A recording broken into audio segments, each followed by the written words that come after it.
Welcome back, everyone, to the FloTrack podcast. I am Kevin Sully, back from vacation, joined by Gordon Mack. Gordon, thank you so much for holding down the fort along with Travis and Colt. Your pod provided me with a lot of entertainment as I was in Hawaii for the past week. So I have two questions for you. You were gone. Sure. You left me alone on the pod. Hopefully, I did a good enough job to hold down the fort. But I got two questions for you. While you were in Hawaii, what was your high and what was your low?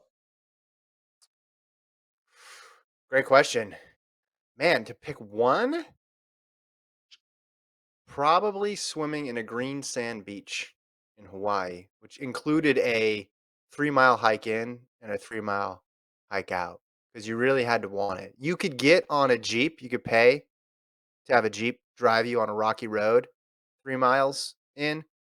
But I said, you know what? This is going to be much more enjoyable if I go all the way in. So that was the high. The low, the low was probably when you sent me the clip of you and Cathal doing an interview and Cathal had no audio. Not because I thought, hey, I could have fixed that if I was there, because I couldn't have. My audio expertise is nowhere near the level of producer Colt's, but I wanted to be a part of it. And I feel like that is part of show lore now, in the same way you interviewing Kipchoge and him saying he wanted to run a marathon on a boat one day. These are just two moments in the show's history that I'm not a part of.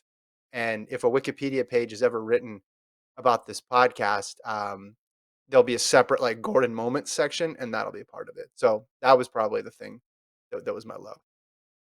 Or I appreciate you still listening to the podcast even when you're in a weird time zone in Hawaii. So I appreciate that. Oh, yeah, 5 hours. They don't do now. I had a similar struggle like you did with daylight savings. Now, I didn't publicize that to the world like you did, but Hawaii doesn't do it either. So I left 4 hours. It was 4 hour difference. Well, I guess I left on Monday, so the clocks didn't change there. So it ended up being the full five, which was an extra hour to adjust. Kind of weird when there's March Madness games on at 6 in the morning. That'll throw you for a loop a little bit. You feel like you're on a different planet. And just in general, when you're not working for a week, you feel a little bit off.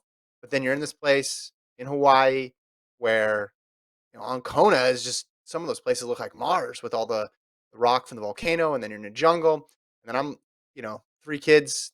I'm not dealing with any 3 kids anymore. I feel like I'm re-entering like the Earth's atmosphere when I come back. It just felt like a completely out of body experience. I do have some notes and corrections.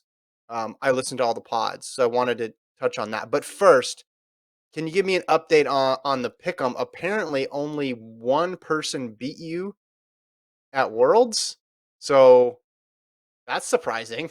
I I would not have guessed that only one person would beat you, especially after I destroyed you on the NCAA picks. Yeah, so there were 11 different picks over the course of 3 days, and I went 5 and 6. I had 5 correct, 6 wrong. So only one person out there got 6 or more correct of the 11, which shows you it's hard. Wow. It's hard to I mean, if only one person got 6 or more, I think that's a good sign that my understanding of people running in circles is on par with the top percentile, I would think. But the person who Hmm. was the only one to go 6 or better, they won the prize. They won a gift card. They won that volleyball set. Hmm. But we're going to keep the prizes going. And this week, we're going to be doing a FloTrack Pick'em for Texas Relays. And you and we're going to give out a FloTrack subscription for the month of April, which is important because Hmm. April, we got a lot of awesome action. We have the Continental Tour coming in. We have obviously Penn Relays. We have Brian Clay, some Fast 1500s, Stanford Invitational. April is jam packed with some live events. So Yeah. you want to win this competition because if you do, you can have some great content to watch in April. Yeah. So you can also reach us directly now by texting. And if you're watching the video on YouTube, it has the text numbers there.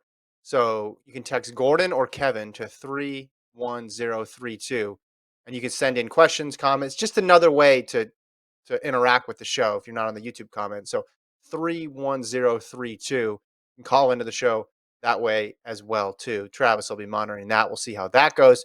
And in the future, we may also use those texts to release, special offers, merchandise, things of that nature. So basically, you and I are just giving away a bunch of stuff to the loyal listeners. And that four-way volleyball net, saw that at the beach. Saw that at the beach. Very popular item there. Um, all right, so we'll get into what the Texas Relays pick is going to be Yeah, and I got at to the end. update the Is the that ticker cool? below because uh, World Championships is over now, so it's now the Texas Relays Oh, prediction contest to win. there we. So we're All doing right, so go ahead and live update me. editing of our ticket.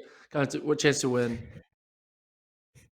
a FloTrack subscription? If you listen to this on audio, apologize. But yeah, all Yeah, right. Updated our ticker.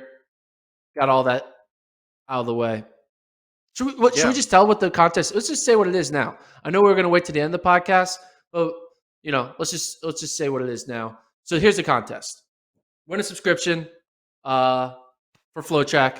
If you get this one right, you'll be in the running to win one. The question is simple. yeah. It's one question, very simple. Who will win the Texas Relays men's 4x1?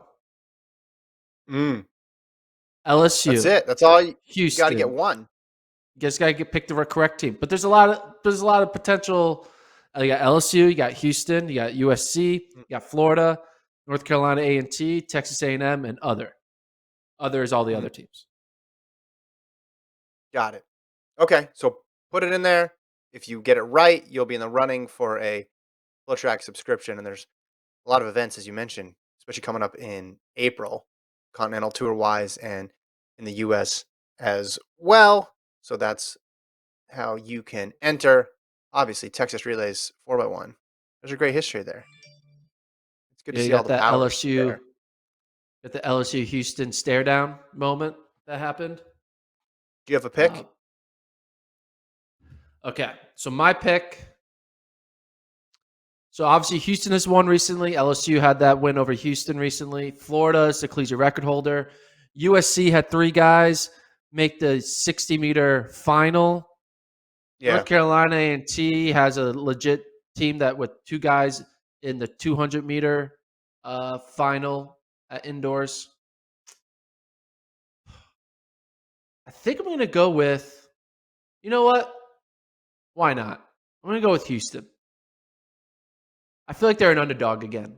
I feel like no one's really talking about them. They have the top. They ran 39 low um, a week ago, Mhm. and Carl Lewis predicted that they're going to run 37.9 this year, which is much faster than the collegiate record.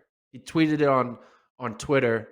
I think in response to Kelvin Sampson's water bath after making the Sweet 16. He quote tweeted it Mhm. and just wrote the time 37.9, which makes me think if Houston breaks a collegiate record this year, Carl Lewis is going to take Mhm. his shirt off and have a Gatorade bath. That's what I'm guessing what's going to happen.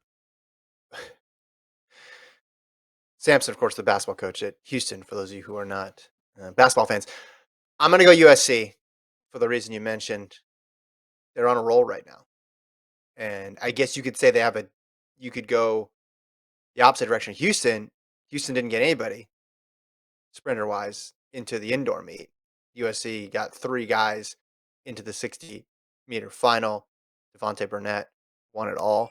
So I will go with USC. But you're absolutely right. This could go a lot of different ways early on in the season. Of course, it's a 4x1 that's completely unpredictable. But people want to run fast at Texas Relays. When you go to Texas Relays, it's going to be a battle in the 4x1, in the 4x4. So I think it'll be a great race. I'm excited to watch it. But I will go with USC. So make your pick. Again, if you get it, you're entered to win a FloTrack subscription. What did I miss when I was gone? Let me run through some of the things that are written down here. What did I miss? Josh Kerr called 1,500-meter runners in the U.S. soft again. I like that. Good interview with Josh Kerr. As I said, I listen to everything. I listen to everything in 1.5 speed though, because Other than I saw the Catholic clip. I saw a couple clips here and there, but I really wanted to make sure I was paying attention. So it's kind of weird to hear you at 1x this morning. I feel like you need to talk a little bit faster. So the Kerr interview was great. You pissed off the internet apparently with your 60-meter final photo finish breakdown, where you said that Coleman actually beat Marcel Jacobs. To me, just as you started talking, I thought, all right, what's the evidence going to be? And I just thought it was really funny that there was a race that was decided by 3/1000th, and you're like, hold on a second, zoom in on this grainy photo, and I'll be able to tell the difference between 3/1000ths of a second. That was well done. I disagreed with you. I thought the line, that first place line, was touching both of those guys' chests first, because again, it's 3/1000ths of a second. So tough to decipher the winner there. Oh, Newbury Park versus On at Penn Relays. I think that's pretty cool. I also think it's kind of a cool connection that it's Ritz's group, and everybody was comparing Ritz to the Newbury Park, I don't know, duo, trio, quartet, whatever, in cross country of, oh, was this the best, like specifically Colin Saltman, was this the best cross country season ever? So I think it's just interesting that it's gone full circle and now it's Ritz's group.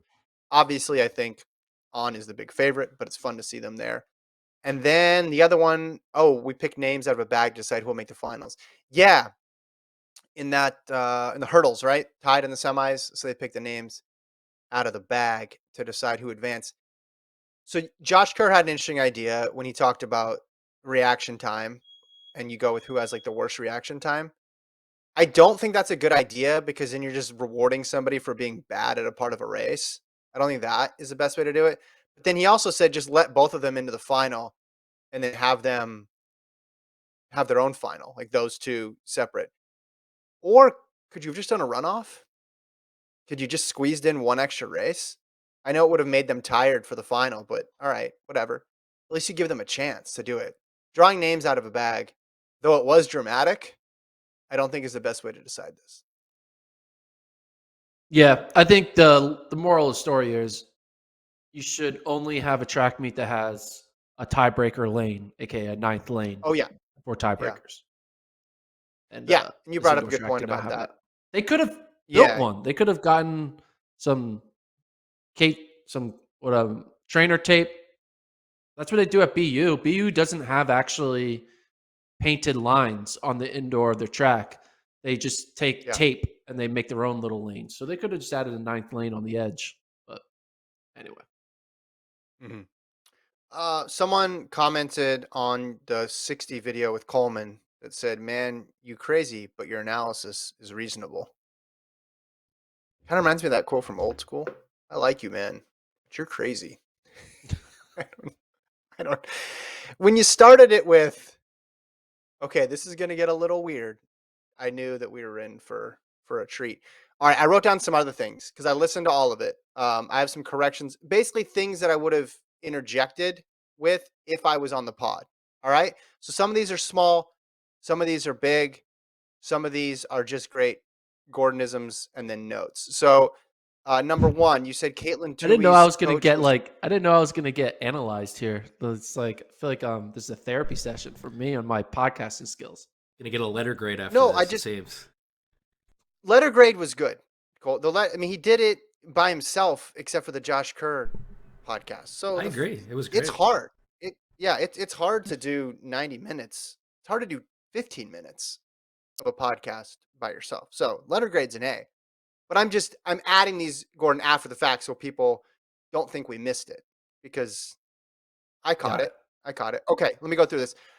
You said Caitlin Tui's coach is Ellie Hennis. It's actually Lori Hennis. Ellie Hennis is Lori's daughter, who is a former NCAA champion at NC I State. said that.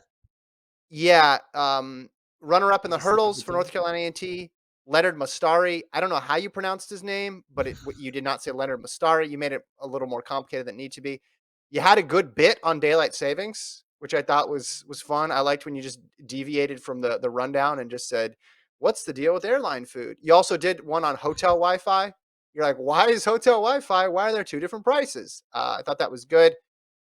Um, you said Kambunji is like a consummate 5th, 6th, 7th person. She got a bronze at the World Championships in the 200. She has finished in that range, the 5, 6, 7, 8 range often too, but she did have a bronze.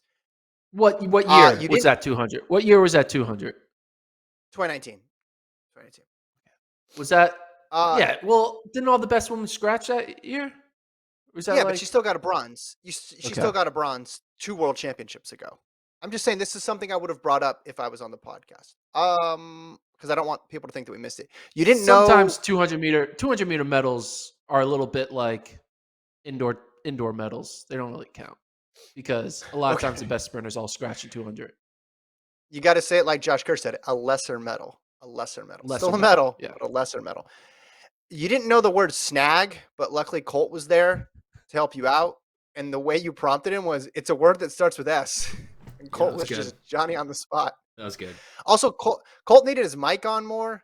That's just a production note. I think I only heard his voice during the snag moment. There's no music in the beginning, which I realize is my fault. So I need to fix that because we That got is on like you, Kevin. 15. Yeah, that is on you. Yeah, yeah. So a note for myself. Again, this is not just all about things that you guys uh, did wrong. Um, you said you compared something to Harry Potter, and I laughed. I don't remember what it was at this point, but I wrote down it's like Harry Potter. Um, in terms of bad picks, you picked against Ajay Wilson to medal even after the opening round, and we knew Keely Hodgkinson was out, which I would have lost my mind. Now you could say, Kevin, you're being revisionist because she won the gold going away. Why did you do that? But I mean, at the time, I definitely would have picked her at least for a medal. And then here's one. This is not your fault. This is not your fault because I'm still a bit confused about it.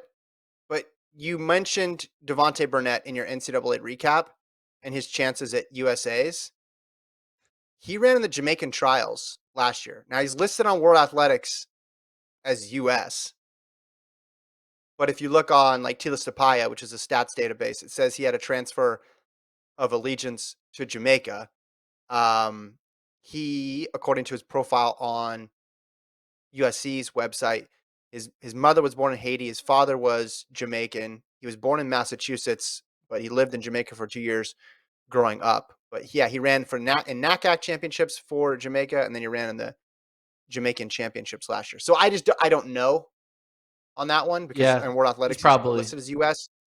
Yeah, I would he's assume probably they not just haven't. American now. Yeah, I'm assuming they haven't updated it, but I don't knock you for that one. Oh, and speaking of allegiances that we've got mixed up, you didn't tell the story in the pod, but our colleague Brian, who famously took Hicks's Strava segment in Fayetteville, said that you told Hicks that Brian took his segment. Is that true? Yeah, we were sitting in the airport and eating a bagel, and the Stanford team was next to us. And I said, "Yo, Brian, that's Charles. You should tell him about your Strava segment victory." He's like, "No, Gordon." It's like, "No, just go up there and tell him." He's like, "No." I was like, "All right, I'll go." So I got up and I said, "Yo, my boy Brian just beat your Strava segment from 2020." And then they were trying to recollect when that happened. Um, Yeah. and he figured out they were doing like a post race workout his freshman year after like a track meet in Fayetteville, Mm, which is why it ran so fast. So yeah. okay. But then we opened up Did he think it? conversation and we were having a good old time waiting for our flights. Good. Good. Did you wish him good luck at the U.S. Olympic trials this year I did not. I don't know or if he next time? knows that was a thing that I'd done. World champ trials. But that was pretty much it. I don't have anything else written down. Travis wants to know, Kevin, are you sad that the podcast was still successful without you and Gordon carried it all by himself? No, I was happy he did it. I just thought it was interesting that you went solo all those days.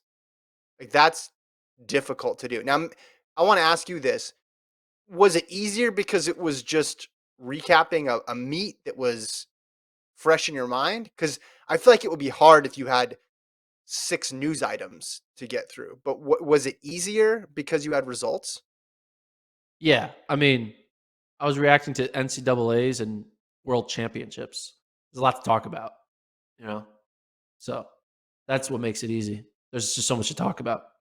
So, yeah, I got lucky. If it was like middle of 2020 and we're trying to do a podcast a day by myself about no Yeah. track, I'm gonna have I'm gonna be doing the Mount Rushmore of Akron's cross country team. Like that's what I'm gonna be doing. So, uh, Well, I remember the one time I yeah, started it solo. I started it solo one time when you were late. This was early on, maybe early 2021 or mid 2020. And it was a day where it was just like news stuff. And I was like, all right, let's see what we got here, guys. So there's new standards released. I'm going to read them. It was rough. It was very difficult to do, but I commend you for it. Yeah, you also called Mark Floreni's steeple record soft, basically. I think you channeled Josh Kerr there. That was a good moment. I remember that one. All right. So let's get into I want to talk about worlds again. But before we do that, um, well, actually, let's jump into that.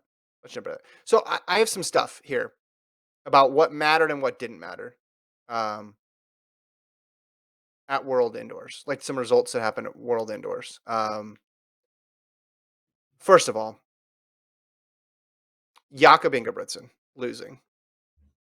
Do you think ultimately that matters or doesn't? Like on all these, I just want to know: do you think it matters towards the outdoor season, or is it just a brief moment in time that happened and we'll look back on it as all right, that was an interesting result, but it didn't ultimately influence the season. So I got a couple of them here that I wanted to ask you about. So one of them is Jakob losing to Farah. Do you think that matters in the long run or doesn't matter? I think it doesn't matter because a 1500 is just weird, especially indoors. Like positioning can happen, and you know it's a March race when you really look at it. But it does matter, as Josh Kerr mentioned, to the competition because now Jakob's going to be pissed, right? And now Mm-hmm. he's not going to let this happen again. So it doesn't matter because I don't think it shows any sign of like Jakob is showing weakness. I think Mm-hmm. Jakob is just showing, hey, he wasn't planning on going undefeated for 4 years in a row. Like that just doesn't happen. Mm-hmm. I look at more of as just a blip than a trend. So it doesn't matter. Yeah, I agree with you. Number one, we found out afterwards he had COVID. He said he was feeling funny after the race. So you don't know how much that impacted his race. But two, there was this narrative that coalesced around Jakob that he was just inevitable, that he had this years long win streak and he was never going to lose. I mean, last year he got third in Monaco, right? He lost in the Diamond League final at Zurich. He had a great season last year, don't get me wrong. Ripped that crazy 5,000, ran really well indoors, and then won the Olympic title. But the idea that he was just winning, had this huge win streak was just, I think, us projecting what we thought he would be like in the future. So I think from that perspective,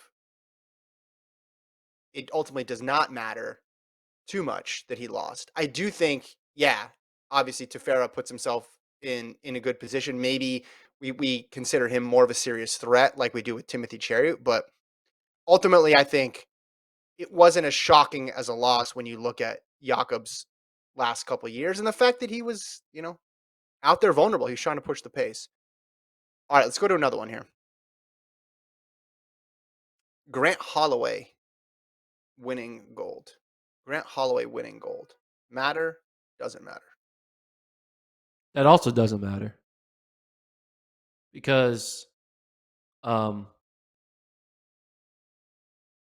like it doesn't matter in the fact of that he's like, yeah, like it would have mattered if he lost. But him winning it doesn't matter because one, like I said in the podcast, they need to rename the 60-meter hurdles the Grant Holloways because he's Mhm, won like 57 races in a row. It's unreal. mhm, Um, and I don't think this success in his indoor season success um, is any like sign of like, watch out. Like he could have he could have taken this entire indoor season off and mhm. have this entire like if he would have taken this entire season indoor off or had the season he just had, I would have the exact same expectation of him outdoor season. So Mhm. there really was nothing he changed about the expectation of himself going in outdoors. The expectation is he's going to flirt with the world record and he's going to be the heavy favorite in Eugene. Like that's the Mhm. expectation. And this win just reaffirms that exact expectation. So it really doesn't matter.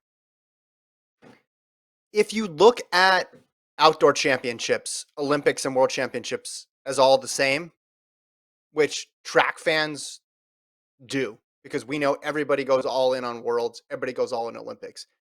Outside of the track world, everybody just really pays attention to Olympics and then it drops off. But if you think that world championships equals Olympics, then yeah, the race that really matters is at the world championships because he lost at the Olympics and he's trying to get the title again.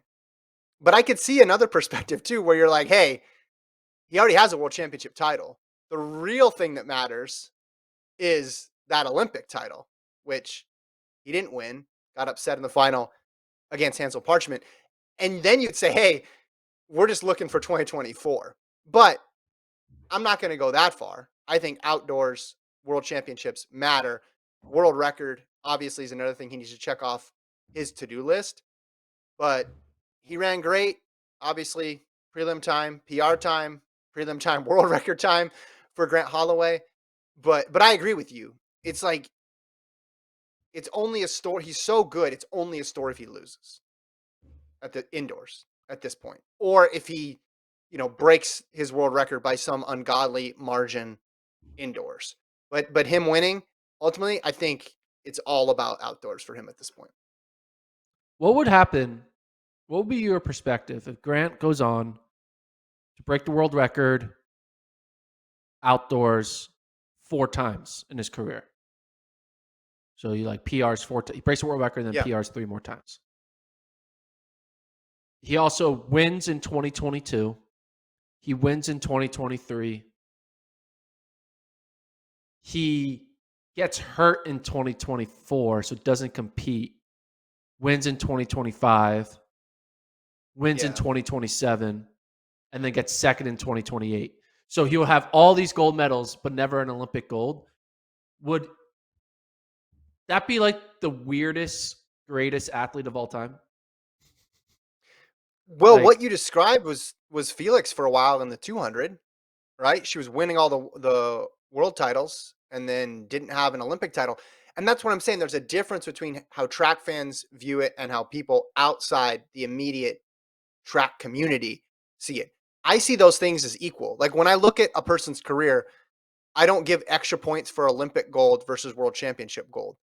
But athletes, I think, obviously care. They want to be able to say Olympic champion. There's obviously a financial boost that comes with being an Olympic champion. That would be strange. Could I see something like that happening? Absolutely, because every championship is its own beast. I just think for him, breaking the world record multiple times, and you're talking about multiple gold medals, he's going to be in the greatest of all time conversation. Probably would be considered the greatest hurdler of all time, regardless of him not getting the Olympic gold. Do you view Olympic golds differently? no, I don't. But it would just be Yeah, kind of weird or like interesting the fact that like the greatest to ever do it never got to win on the Olympics. And it's basically because of the way Olympics is. It's every 4 years. And if a career, mhm, typically yeah, you only really have 2 Olympics in your prime, right? And then maybe two yeah, other Olympics on the tertiary. And if during your prime, one you get upset and the other one you just happen to have a little injury or whatever, it's like it makes it like, well, I was good for 12 years and 10 of them I was amazing yeah, and 2 of them I just had a bad day. So yeah. Yeah, I think it's different because we talk about all the time, like who's the greatest athlete to never like make an Olympic team in the US. I think it's different when you talk about making teams versus medals. Because if you said, well, he never even made an Olympic team, that's different. But to get us to have a silver, if you end your career with 4 golds, 2 silvers, and the 4 golds are in the Olympics and the 2 silvers are in the World Championships, I think most track people are just going to look at that total number and they're not going to differentiate between gold and silver. Again, I think athletes want it because they want to be able to say, because you hear this all the time and you sometimes forget Like someone will win 2 Olympic golds, but not have a world championship gold. And then they'll win a world championship gold and they'll say, finally, I got my world championship gold. And you're like, wait a minute. And you go back and like, look at their Wikipedia and you're like, oh, they didn't win a world championship. Okay. Well, I guess that's important. They all blend together to me. If it's outdoors, they all blend together to me. Also, Grant might have the best profile picture on World Athletics. That is amazing. I'm just seeing this now for the first time. If you're listening and not watching, Google Grant Holloway's World Athletics profile. His picture is phenomenal. Well done, Grant. You're the first person to have like a truly unique It profile kind of picture. it looks Let me see. like it looks like he's like shocked that they're taking a photo of him. Like, oh shoot, the camera's here. Like they're taking a picture of me. It's kind of funny. Shaved head. That's when he breaks his records too, with a shaved head. I think it's interesting too.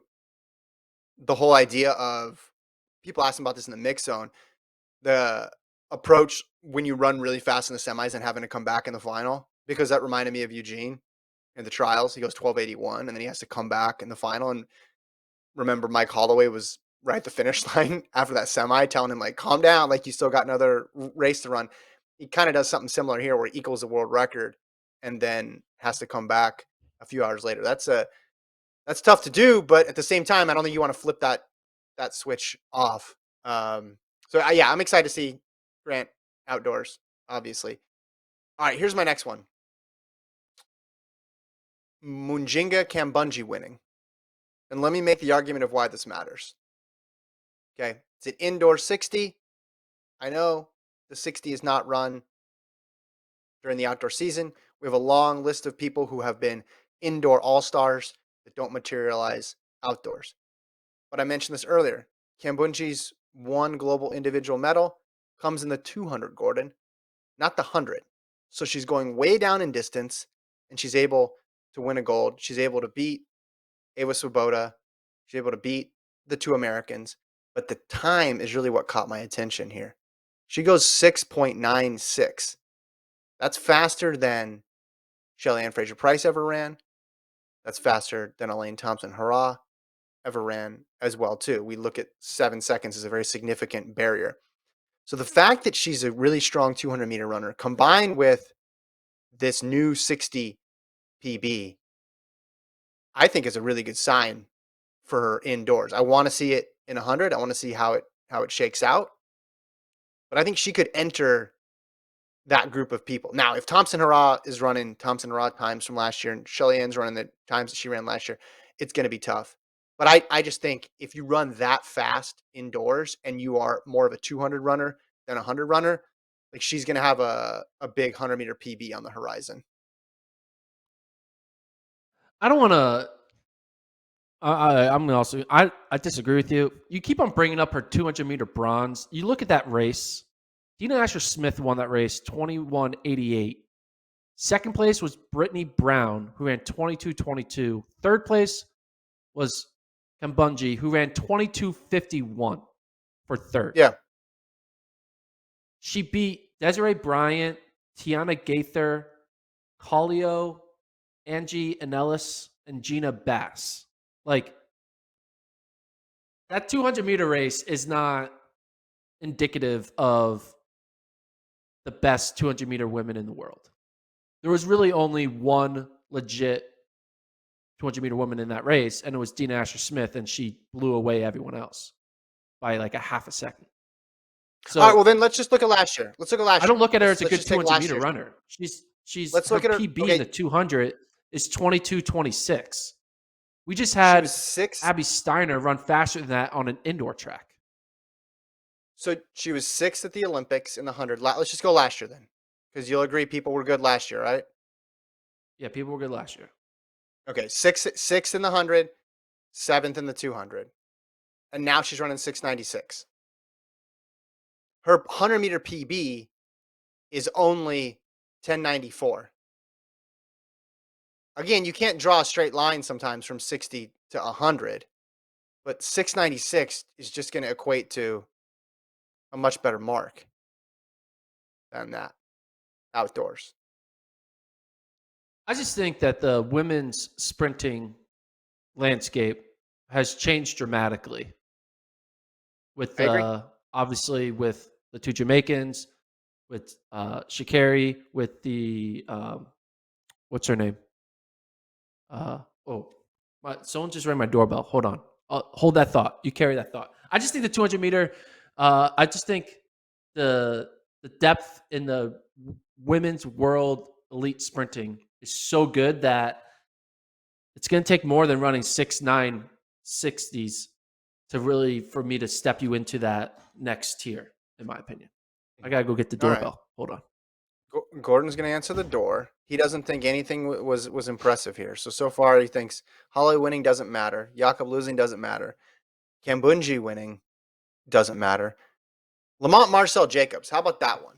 Lamont Marcel Jacobs winning. I think it matters. Now Gordon wants to look at the finished photo and zoom in and decide that the pixels on his computer are more advanced than the timing technology. He can really see the difference between 3/1000th. I said it before the race, actually before the meet, mid-season, I said Coleman versus Jacobs is going to matter. So whatever the result was, I think was significant. Jacobs ends up getting the victory. I think, again, you can't call it a fluke. He wins the 100.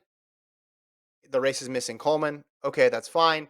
Coleman is even better in the 60 than the 100 if you just look historically at his marks there, world record holder, owner of the best times in history, and he beats him there too. So I think Jacobs, when I'm thinking about putting my rankings together, I think right now you'd have to have Lamont Marcel Jacobs number one.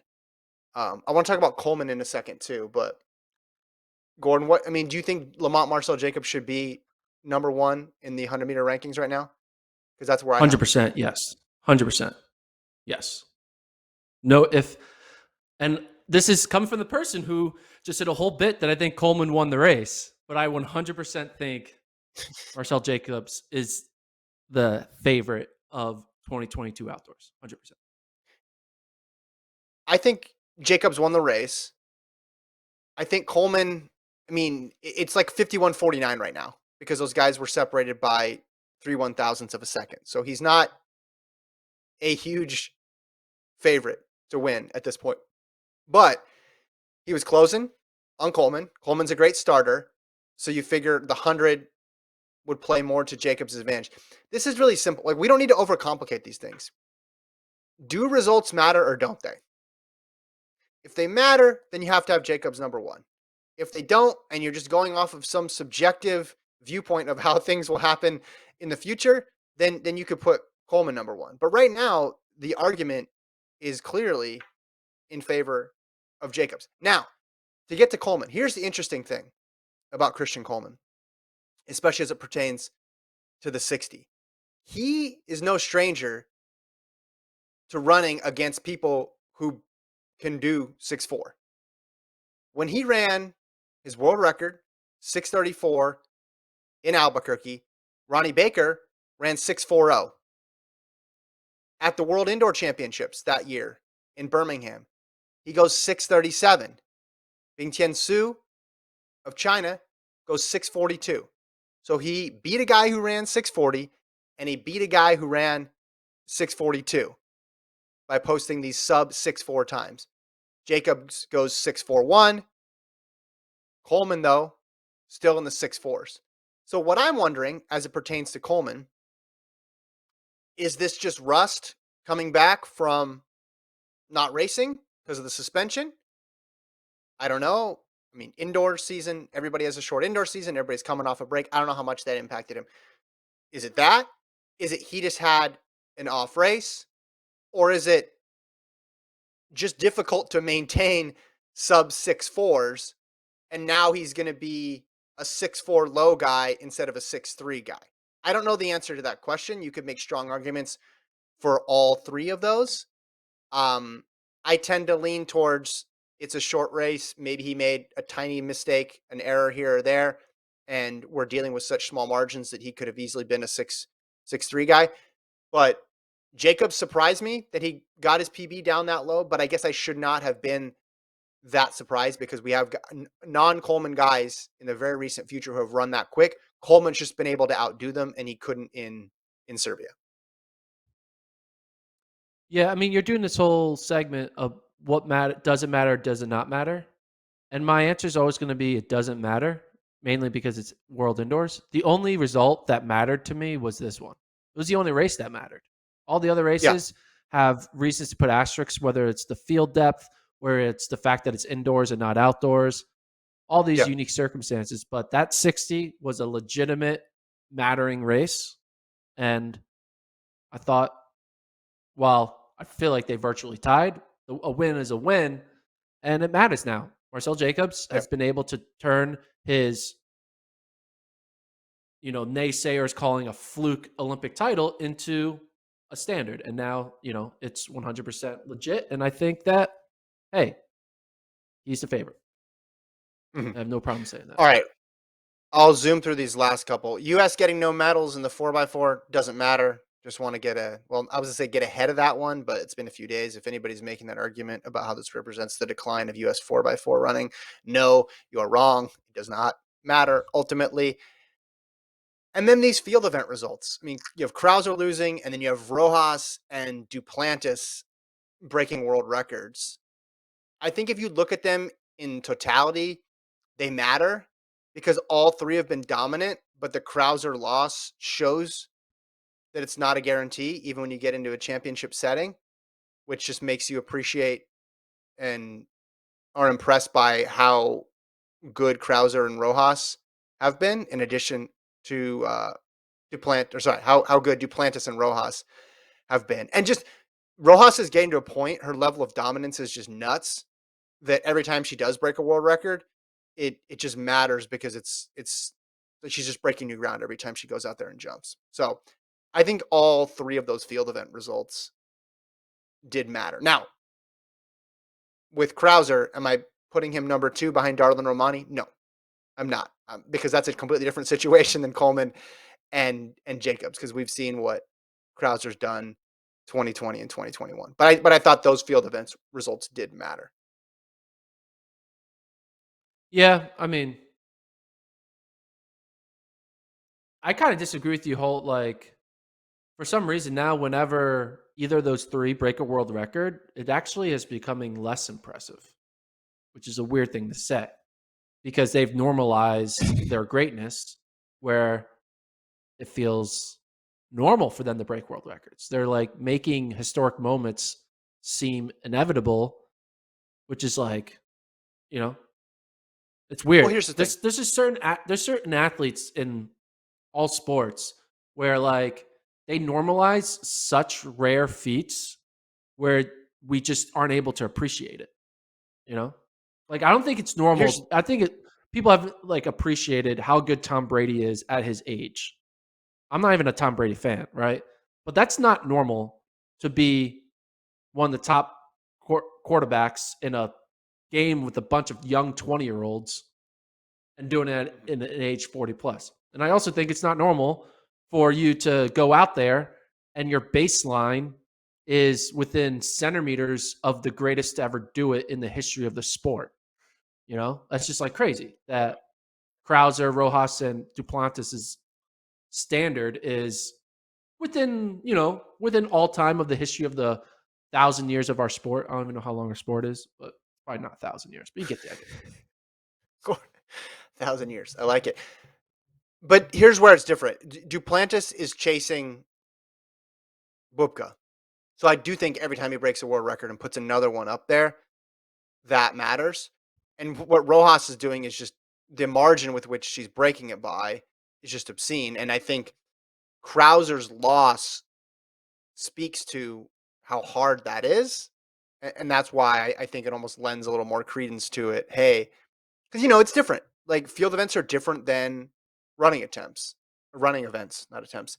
You get multiple attempts at it. It's different in its own way. And you think, all right, well, Krauser's going to get at least one out there that can beat this guy. But, Romani has an amazing day.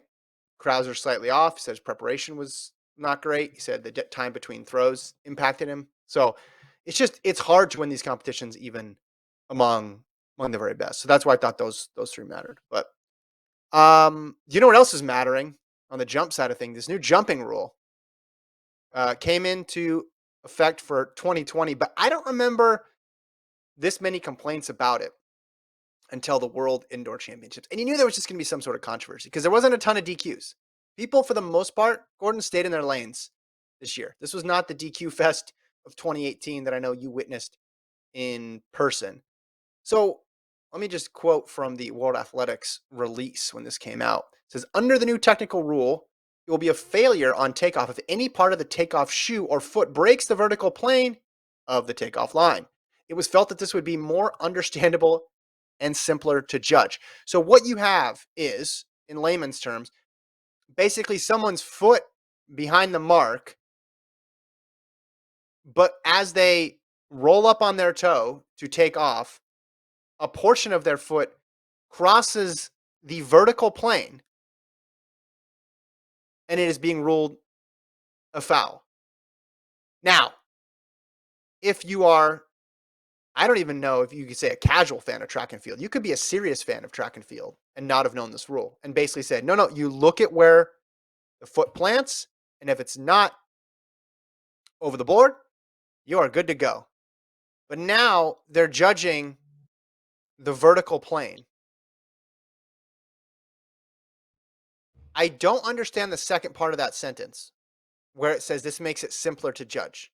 I don't know how anybody could look at this and say this makes it easier. This clearly makes it more difficult because you're judging things on a vertical plane. What do you think about this rule? Well, my thing is like, I guess this would be like, those like, they're like these shoes that have like a curl. They like curl up. You know what I'm talking about? Mm-hmm. Like alligator type Yeah. shoes and like the tips curl up. If someone were playing a basketball game and they're standing next to the 3-point line and the toes curl up, so technically their foot isn't touching the line, but it's above the line, but it's not touching the actual line. Is that technically across the line? I don't know. Like, does vertical plane need to? I see No, the it doesn't. reasoning but it also just doesn't make sense. It's like we're overcomplicating it here. Yeah. It's just. Here's a quote from Carl Lewis on Twitter. The rules committee for the IAAF has destroyed the field events. They're an embarrassment to this and any sport. They have no F, pound sign, percentage sign, ampersand, at, clue about any of these events. This makes no sense. And we went down this road in the 1980s. Who brings these ideas up in the first place? Tim Hutchings, the commentator, had a good tweet about it as well, breaking it down. Yeah, I think it's just incredibly confusing to people. And we have a lot of technology to measure like fouls. And this makes it really difficult to do. Like you could, have a board that's pressure sensitive, right? And could tell you, hey, what spot was this person on when they took off? I mean, everybody has different jumping styles as well. So I can imagine some people can get all of the board, right?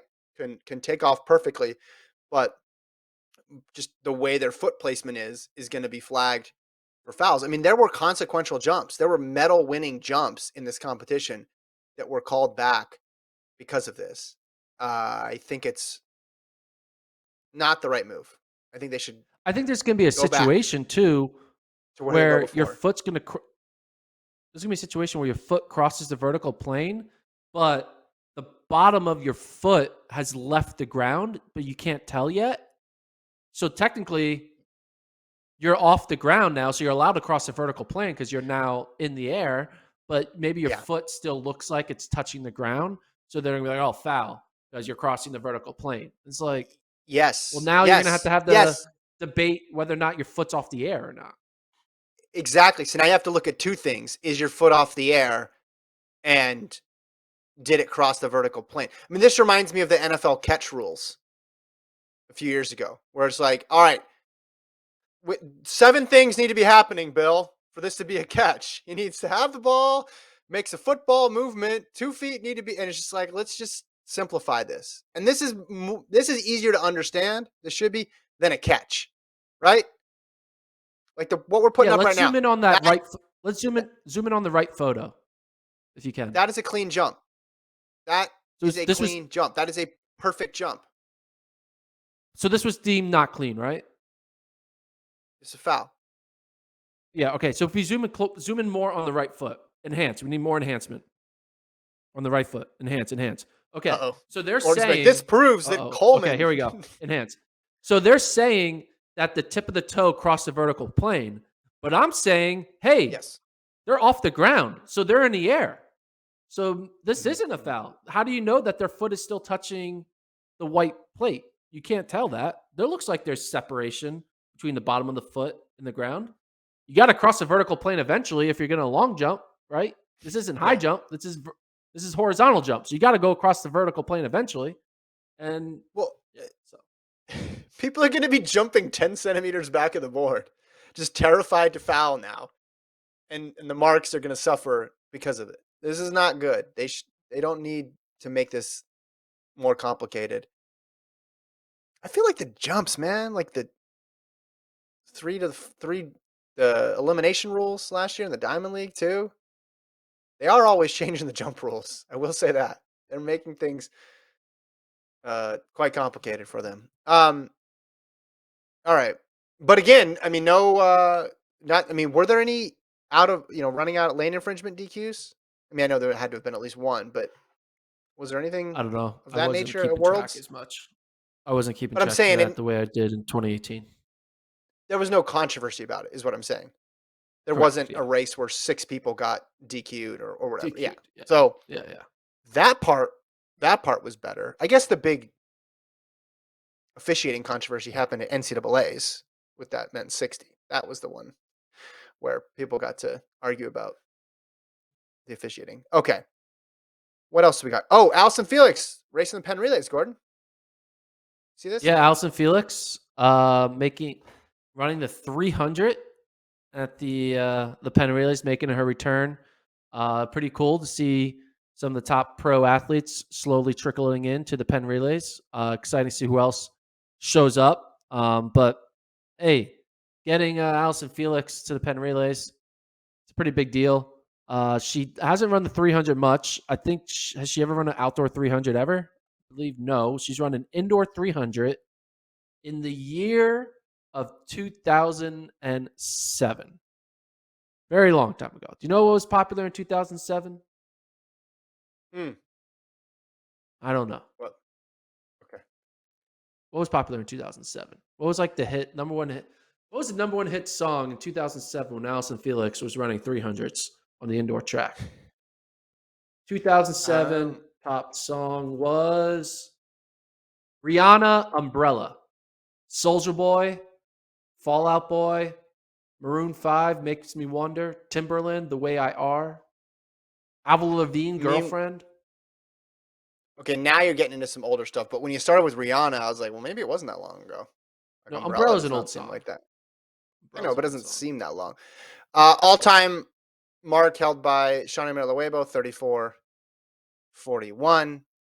I mean, anything sub 36 gets her into elite company, coming off of a bronze medal in the 400 at the Olympics. I mean, this is a like wheelhouse. It's kind of surprising she's never run it. Now, obviously, it's not a frequently contested distance, but halfway between the 4 and the 2, there were many years there where she was deciding 4-2. In that Olympic year in 2012, she went 2-1.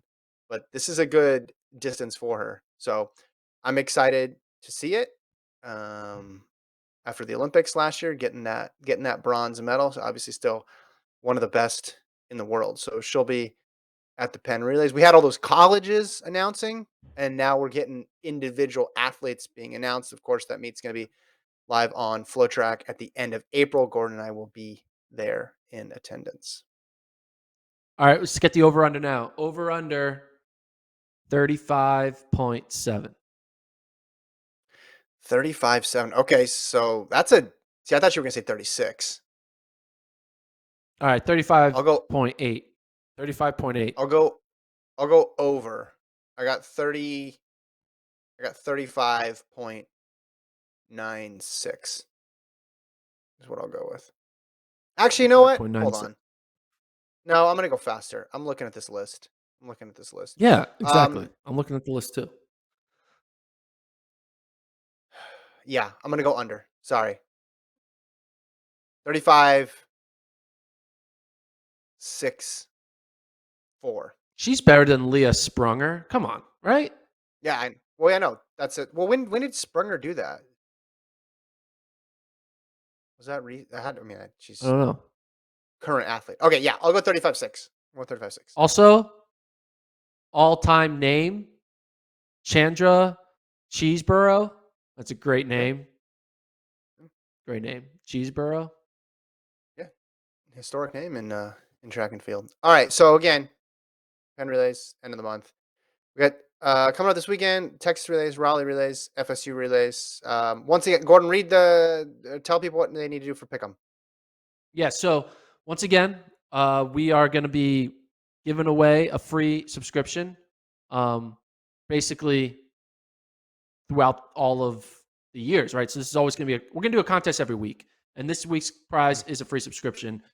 We're going to have a free subscription probably in most of our prizes. So basically, if you keep winning these contests, you're probably going to be able to watch FloTrack for free for the rest of your life if you're good at picking your winners.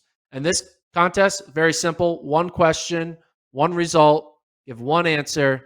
It's who will win the men's 4x1 relay at the Texas Relays this weekend. The race goes down on Saturday, I think around 1 o'clock. So you got to get your pick in before Saturday at 1. Give you a lot of options. You got to pick one. Is it going to be LSU, Houston, USC, Florida, North Carolina A&T, Texas A&M, or other? I'm going with Houston. You're going with USC. Are you guys going to agree with one of us? Or are you going to try to zig while we're zagging? It's up to you. Again, if you get it right, you're in the running to win a subscription to watch all of our live events in April for free. And April is a stacked month. As we show up the calendar right now, we got the Mike Finelli Track Classic in April, Stanford Invite, the West Coast Relays, Paris Marathon, Continental Tour in Devonshire, Bermuda. That's the Bermuda Games with Sha'Carri Richardson and all the greats. Rotterdam Marathon, Brian Clay Invite. You're going to have some fast 1500s.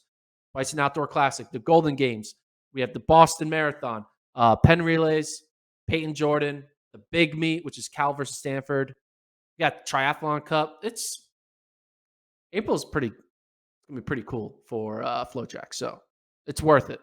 And if you don't win, sign up anyway, and you get to watch it as well. So you can win. I think that's the moral of the story. I mean, the fact that only one of you guys beat Gordon in World Championships just makes me really pessimistic about what's going on with the listeners here. And if you are listening and not watching, find it on YouTube. You can see all the info there. All right, that's it for the pod.